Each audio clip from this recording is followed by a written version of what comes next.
Hello, fellow travelers, and welcome to episode number 8 of The Apple and the Hero. My name is Sara Orfali, and today I would like to be your guide on the pathways of history. As I told you in the last episode, I've decided to travel back to Switzerland with you.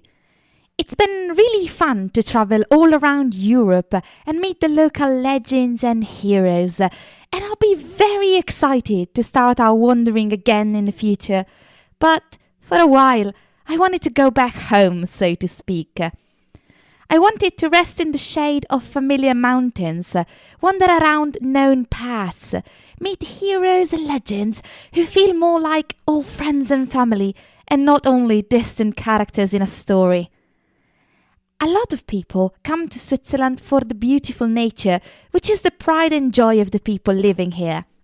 They are dazzled by the high peaks and breathtaking views, mostly because they really are beautiful views, but sometimes because you're really out of breath when you get there. They look like children in candy shops when they visit the chocolate factories all over the country. Which is fair, they are spectacular, and the smell of chocolate in the air is so thick you'll feel like a praline by the end of your visit. They eat their fill of cheese and look in awe at the nearly 1 million cattle grazing peacefully in the pastures. They go home soothed and refreshed by a land who has managed one of the most difficult diplomatic feats in history, finding harmony between different languages, religions, traditions and regions. When looking at a map of Europe, we see only one country, united under one single flag. But in reality, Switzerland is a true confederation, made up of 4 official languages and uncountable variations of local dialects, a number of religions, and 26 cantons, all of which with their own local government, health system and education system. Culinary borders are just as important as political ones, with the Rösti-Graben and the Polenta-Graben splitting the country into German, French and Italian-speaking Switzerland. With so many differences going on, Switzerland as a country shouldn't have existed at all, and yet Swiss people demonstrated over and over again that cohabitation is a possibility, and that our differences sometimes makes us stronger. How did they manage, though, to stay together? As a nascent federation trying to find common ground, the young, newly born Switzerland betted everything on creating a shared history. And when it was clear that history alone wasn't enough, they resorted to legends and myths. By the end of our episodes on the legends and myths of Switzerland, you will have discovered that, when it comes to heroes, Swiss people have clearly a type. Male, tall and muscular, and with the tendency of defying either the odds or the authority. Sometimes even both. The hero I would like to introduce to you today is not a very famous one, even in Switzerland.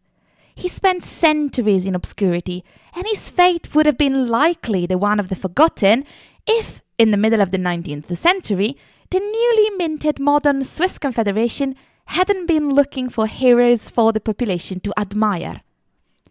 Why was this brand new federal council digging around history to find suitable figureheads for their country is a story I will tell you in another episode. Today, I would like to concentrate your attention on a man whose irreverent tongue and clever battle strategies made him an enemy of none other than the Roman Empire. He might not have had the same popularity of William Tell. He might sit on one of the smaller paths in the history of Switzerland, but his life and deeds are worthy of legend. Let's go meet the leader of the Tigurini tribe, Divico.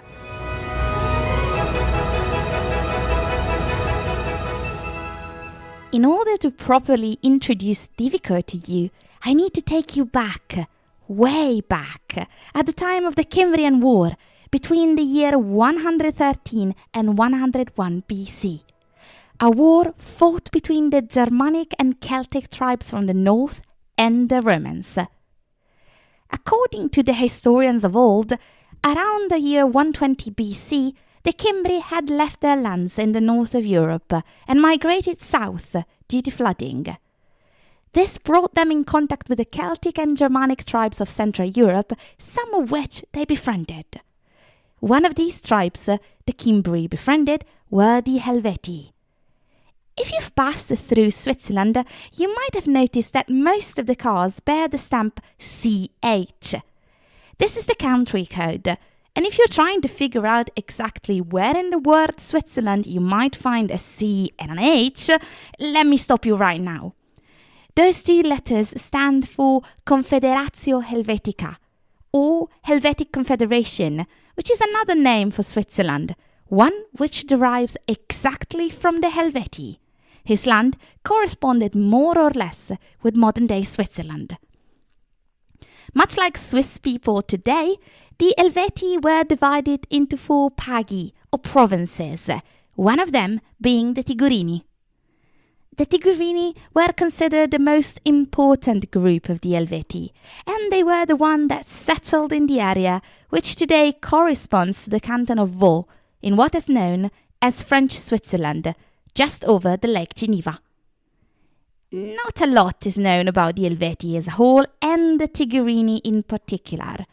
They have left no written records of their own, but they are featured in several chronicles of the period. The Greek writer Poseidonius said that they were rich in gold but peaceful people. It can be read as an interesting premonition of the modern Swiss, don't you think?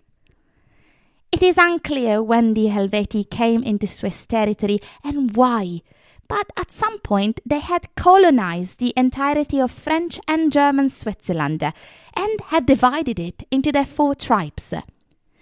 The language divide that still persists today can be attributed to them. The big moment in the sun came when they joined an alliance with the Cimbri, which brought them on a warpath with the Romans. The year 113 BC marked the start of the Cimbrian War. It was the first time since the Second Punic War that Italy and Rome itself had been seriously threatened.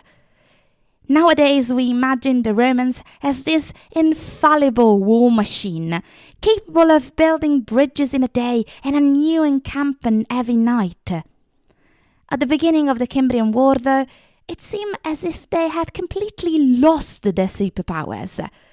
The first 9 years of the war dealt so many losses to the Romans, and each battle topped the previous one in terms of life and equipment lost. At this point, I'm pretty sure you're all wondering, yeah, really nice story. It's entertaining to know that the mighty Romans were taken down a peg or 2 by the underdogs, but what does it really have to do with us?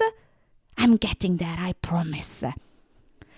In the year 107 BC, it was finally the Tigurini's turn to square off against the Romans. And who do you think was the tribe leader in this moment? If you guessed Divico, then you're correct. This is the first time that his name appears in the history records.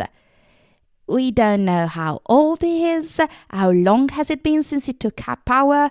We don't know his lineage.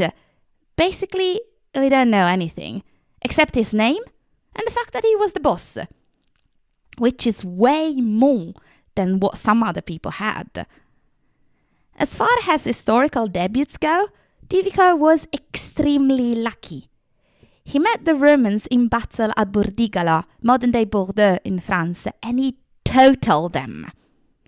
If you've looked into the raw data of the battle, it is difficult to imagine that no less than 3 consuls, leading around 40,000 fully equipped Roman soldiers, could actually be destroyed by an unknown number of Helvetii, led only by Divico, who, while really enthusiastic and committed to the cause, I'm sure, they were probably less military prepared than the Roman legions. Sometimes, though, battles are not won just on military supremacy alone. Sometimes the charisma of one leader is enough to fire up his troops and create a victory from what should have rightly been a defeat. As I said, We don't know much about Divico, but what little information we have is enough to tell us that even young and possibly inexperienced, Divico had all the makings of a hero. I would very much like to know how, with what words Divico fired up his fellow Tigurini. I imagine him standing proudly in front of his warriors, war paint on his face and spear at the ready, promising loot and land to whoever killed the most Romans. This is not a fantasy history podcast though, so I have to inject a dose of reality here. I don't doubt that Divico and the Helveti were military capable, but I have a feeling that history might have gone slightly differently if Lucius Cassius Longinus, Lucius Caesoninus and Gaius Popilius Lenas, the 3 Roman consuls leading the army, had not spent the entire time bickering like old biddies. Because the 3 could not get along to save their life or reach any kind of consensus, they had split the army 3 ways and left themselves vulnerable to attack. Lucius Cassius Longinus, who had been in command of the bulk of the army, committed the ultimate faux pas for every military commander. He was overconfident in his abilities, and he thought his enemies way weaker than they actually were. Because of this, he had weighted down his legionaries with baggage, and when he inevitably got ambushed by Divico and his warriors, who had clearly seen a golden opportunity, his legions got wiped out and he was killed. To be honest with you, I think that, in the end, Lucius Cassius Longinus was probably the most fortunate of the 3. Yes, I know he died, but hear me out. Lucius Caesoninus was forced to run away with his tail between his legs, and he had to tell the Roman Senate about the shameful episode. Not something you want to do if your dream is a career in politics, although he was fortunate enough that such an episode was mostly forgotten and he could attain his dream job. That is worse though. Unfortunately for him, Gaius Popilius Lenas got the shortest and most humiliating end of the stick. He had rushed to the rescue of his fellow consul, but he had been no match for Divico and his warriors. At the end of the battle, Gaius Popilius Lenas had to contend with a disastrous result. 1 consul dead, 10,000 Roman soldiers killed, and those who had been spared were forced to surrender a majority of the army's remaining supplies in order to get permission to retire from the front. Oh, and they had to pass under the yoke. You might not be familiar with this expression, but let me tell you that the Romans might have preferred to be killed en masse rather than be subjected to this humiliation. It is a dramatized form of degradation in which 2 spears were fixed upright in the ground and the third was fastened horizontally between them, creating a crude arch under which the defeated army was supposed to pass, bowed at the waist and wearing nothing but their underwear. I don't know about you, but parading anywhere wearing just underwear has to be the worst nightmare for just anybody. The Latin expression is subjugum, from which you get the English subjugate. Having obtained such a victory bolstered Divico's fame among his people and his infamy among the Romans, who must have cursed his name pretty extensively for some years. Even if the story ended here, there would be enough material for the ascension of a new hero. But Divico had yet another part to play. At this point, we need to fast forward more or less 50 years. The Cimbrian War ended with a Roman victory. By the third loss, the Romans had figured out they needed a better commander, and they entrusted all their hopes to Marius and Sulla, who delivered the promised revenge and victory. And what followed was a season of peace for the Helveti. Guided by Divico, they had established themselves on the shores of Lake Geneva and had been quite happy to stay out of the Romans' way. Around the years 59-58 BC, though, the Helvetii, feeling the pressure from the Germanic tribes who had been steadily encroaching on their territory, decided to migrate west. Unfortunately for them, their closest neighbours in that direction were the Romans, for whom just the simple mention of the name Helvetii or Divico was enough to send them into a conniption fit. In the very moment in which the Helvetii started to move, the position of governor of Gaul, the Roman territory neighbouring the Helvetii, was occupied by none other than Gaius Julius Caesar. He had been trying to raise his fame for a while, and he had set his eyes on Gallia Narbonensis, modern-day south of France more or less, as the perfect setting for his military rise. Of course, as long as the province remained quiet, there wasn't much Caesar could do without looking like a troublemaker. When he heard that the Helvetii were on the move, he probably must have thought the gods had finally granted his request. The passage of an entire people through a Roman province would undoubtedly create huge problems, and it might even have triggered the local populations, who until then had been living more or less quietly under Roman dominion, towards an uprising. Moreover, by leaving their previous territory empty, the Helvetii were basically inviting other, more belligerent Germanic people in, which would end up being the new neighbours for the Romans. It all seems something that could have been resolved with a little bit of diplomacy, but Caesar had been itching for a good fight, and this was the perfect pretext. He hurried in the region, and the first thing he did was burn the bridge on the Rhone next to the modern city of Geneva in order to keep the Helvetii put in their territory. Undaunted, the Helvetii negotiated with the Sequani safe passage through their territory. It would have meant a longer journey because they were going north and then west, but at least it would have kept them out of Roman's territory, since it was very clear that Caesar had no intention to let them pass. At this point, Caesar could have and should have lost all interest in the entire matter.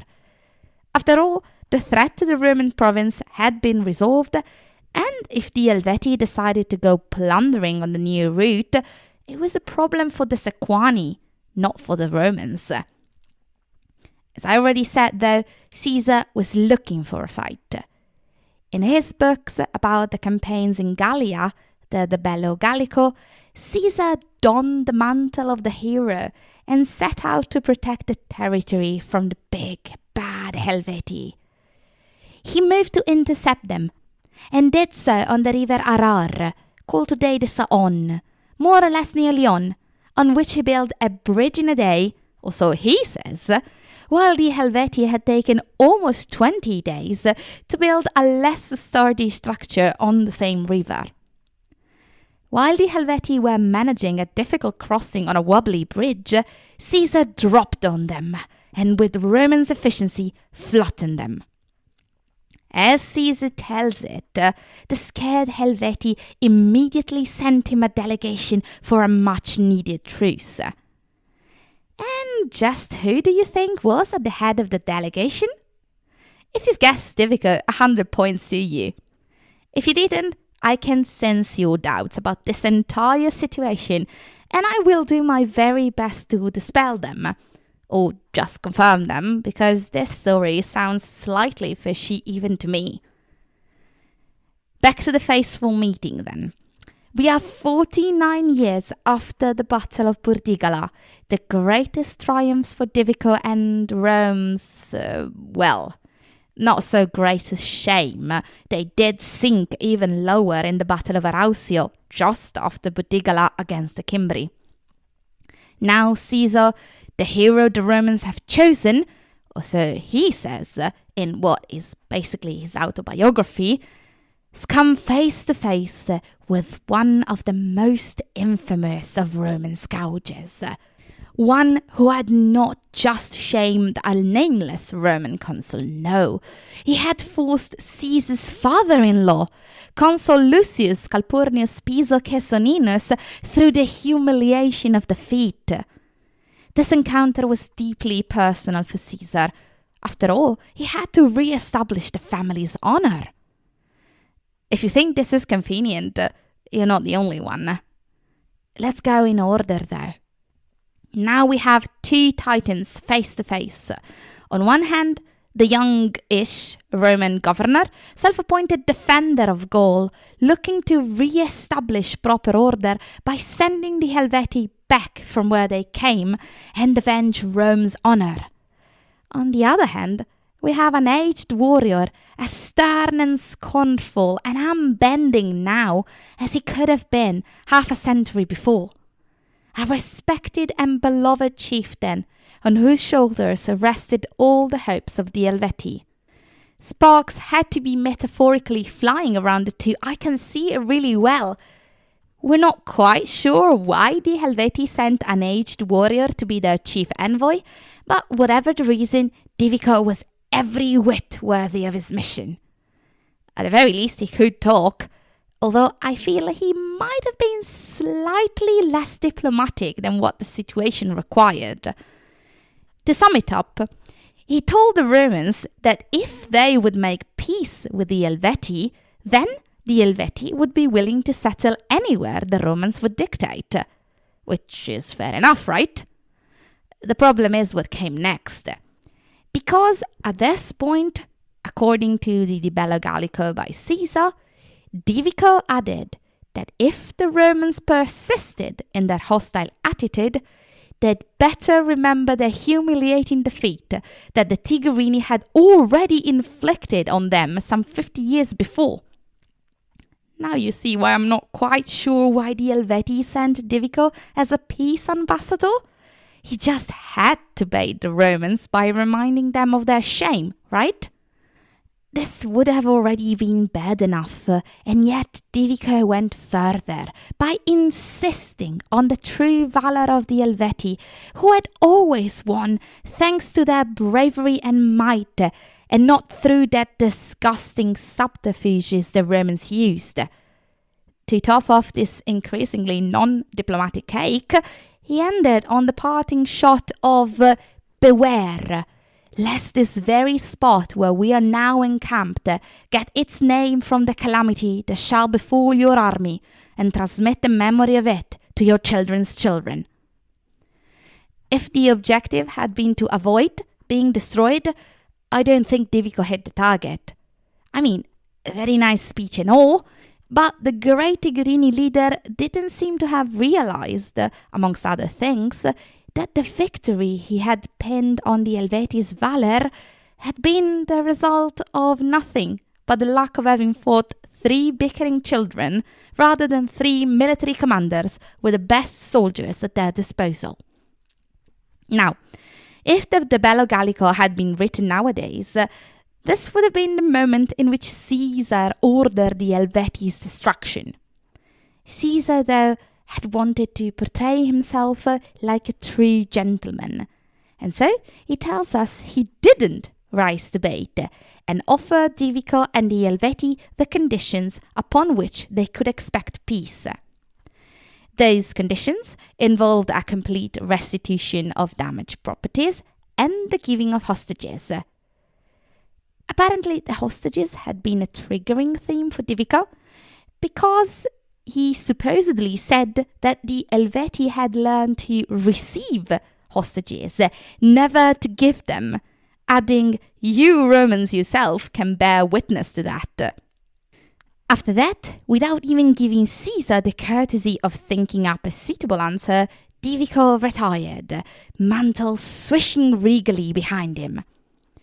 If you think that this was the last straw for Caesar and the Romans, and what followed was the Helvetii complete destruction, you're right.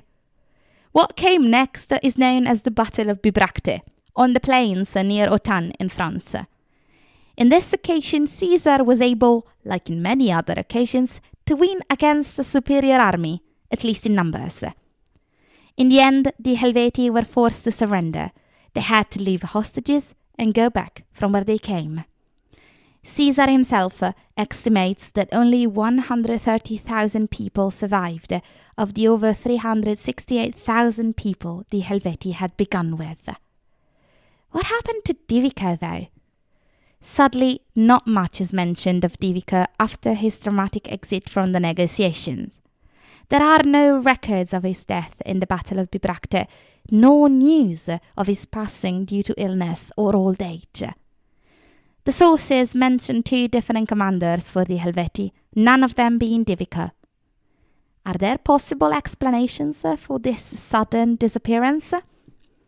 Well, if you absolutely want to believe that 49 years hadn't been too much for the young hero of Burdigala to live, then one of the possible theories is that Caesar never mentions him again out of spite, so that nobody would remember him.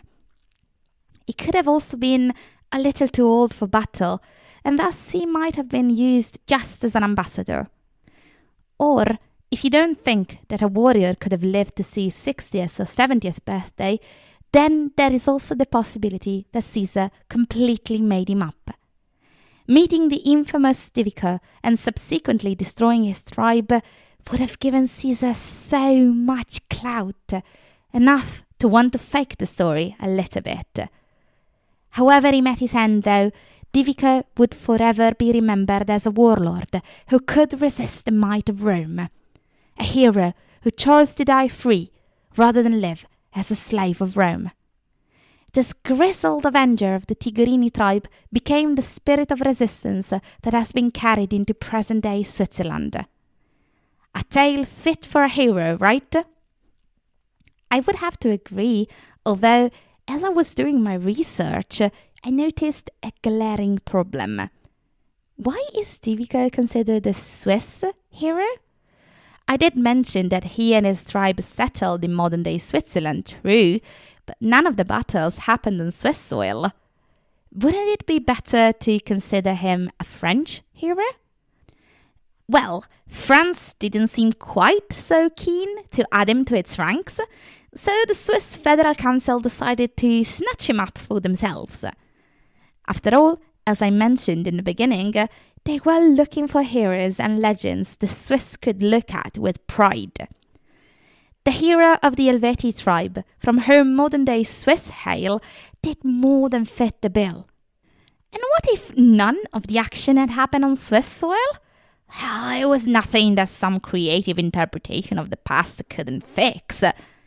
The job of fixing up history and geography so that the great victory that Divico achieved against the Romans happened on Swiss soil was taken up by Conrad Ferdinand Meyer, who summarily relocated the Battle of Burdigala on the shore of Lake Geneva in his 1882 poem Das Joch am Leman, The Yoke of Lake Geneva. Now that at least some heroic deeds had been committed on Swiss soil, Divico was ready to take up his place in the pantheon of Swiss heroes, next to William Tell. Unlike his counterpart with a crossbow, though, Divico has always been considered a more scholarly hero. Not because of his irreverent tongue and the way he took circles around Caesar, but because his story had been narrated in the De Bello Gallico by Caesar, a text written in Latin, which university students were and still are required to read. His story and that of his people, the Helvetii, have in any case left a deep impression on the Swiss soul, and while less known, Divico can rest assured that his heroic deeds have given him the right to stand next to the other Swiss heroes.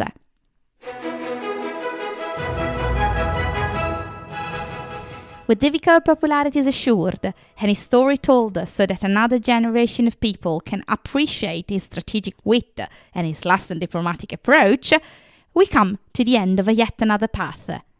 We will stay in Switzerland a while more, for some of their greatest heroes are yet to come.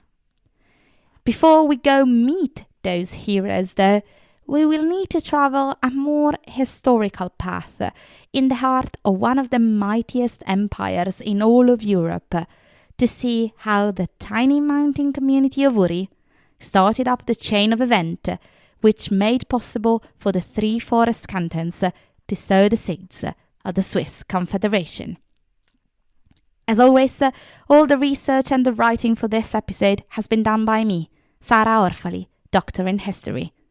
Subscribe to get the new episodes and join the community at www.theappleandthehero.com for insights and bonus stories. Goodbye for now. Safe travels.